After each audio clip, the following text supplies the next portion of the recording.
Welcome to part 2 of cloud series. Last time మనము cloud computing అంటే ఏంటో చూసాం కదా. ఇప్పుడు ఆ క్లౌడ్ కంప్యూటింగ్ ప్రొవైడ్ చేసే కంపెనీస్ ఏంటో చూద్దాం. మెయిన్ గా మనం AWS, Azure, Google Cloud అనే నేమ్స్ వింటాం. అందులో ఫస్ట్ AWS అంటే సింపుల్ గా ఎక్స్ప్లెయిన్ చేస్తా. AWS అంటే Amazon web services. Amazon company మన కోసం క్లౌడ్ కంప్యూటింగ్ సర్వీసెస్ ప్రొవైడ్ చేస్తుంది.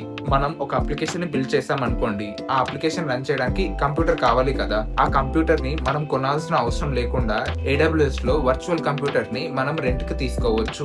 దాన్ని మనం EC2 అంటాం, అంటే ఎలాస్టిక్ క్లౌడ్ కంప్యూటింగ్. అలాగే అప్లికేషన్స్, ఫైల్స్ అండ్ డేటాని స్టోర్ చేయాలి అంటే AWS లో S3 అనే స్టోరేజ్ సర్వీసెస్ వాడతాం.